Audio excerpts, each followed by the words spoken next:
睡眠中止症候群它其实是发生在睡觉的时候，那上呼吸道一直反复性的坍塌，那严重的时候会导致气道整个完全堵塞，而同时好发心绞痛、跟心肌梗塞，还有脑中风的个案，常常都是在睡梦中猝死。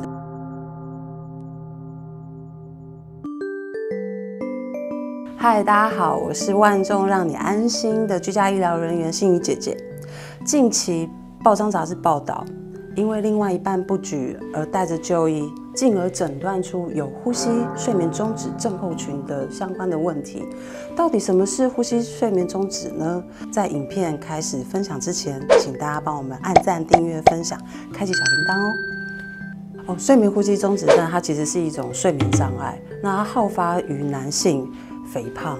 酗酒、长期有在服用安眠药、镇定剂的这些个案。它所引发的睡眠障碍的机会都会比较大哦。再来就是说，如果长期抽烟，有抽烟的习惯，我们会建议他少量，因为抽烟有尼古丁，尼古丁会刺激鼻黏膜，鼻黏膜鼻息肉会增生，好，增生在呼吸道的这个部分，在换气量的部分就会影响了，也会间接的演变成阻塞性的呼吸中止症。在美国性医学杂志临床实验研究有发现，69%的男性诊断出是阻塞性呼吸中止症的个案，也伴随着患有性功能障碍。像这样子的症状会诱发一系列的有关于神经、激素以及血管调节等等的异常，间接而引起性功能的勃起功能障碍。睡眠中止症候群它其实是发生在睡觉的时候，那上呼吸道一直反复性的坍塌，导致呢呼吸道堵塞，所以呼吸会变浅，会变费力。那严重的时候会导致气道整个完全堵塞，而导致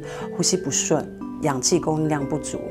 二氧化碳上升，那尤其是在睡觉的时候，又同时好发心绞痛、跟心肌梗塞，还有脑中风的个案，常常都是在睡梦中猝死。所以您说它是一个很严重的疾病吗？会不会睡一睡就死掉？其实这个几率是有的哟。如果说你有觉得一直打鼾、注意力不集中，长期的觉得每天早上起来头会痛，而且在床上力不从心，就是有点性功能障碍的困扰等等的一些症状，其实你就要留意了，就会建议你到各大教学医院，他们有一个叫做睡眠中心门诊，请求医师的协助来去厘清您到底是属于哪一种的呼吸中止症候群。因为呼吸中止症候群它有分3种的类型。第一种类型就是阻塞性的呼吸中止症，我们俗称 OSA。第二种类型是属于中枢型的，那它其实就是脑部发出的呼吸讯号异常，让你的呼吸在不自觉的时候会中断，这是属于中枢型的。那第3种类型呢，就是2种混合加起来的，就是混合型的睡眠呼吸中止症。像你觉得有轻度的睡眠障碍的时候，睡觉前的1个小时尽量不要服用刺激性的，比如说像酒精啦，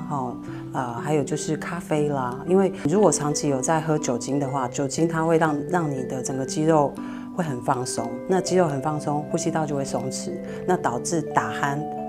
间接变成阻塞性的呼吸中止的这个状态就会有可能会产生。再来就是说，你要减少服用那个安眠药，减少服用镇定剂，还有就是你可以尝试侧睡，因为侧睡呢，因为姿势的改变，所以它的呼吸气道不会容易像正躺一样这样子坍塌，所以你可以改变睡姿。关于呼吸中止症候群，我们就分享到这边。如果还有任何问题，欢迎在底下留言给我，我会尽快的回复你。在影片结束之前，再帮我们按赞、订阅、分享，开启小铃铛，让你卫教知识不漏接。我们下次见，拜拜。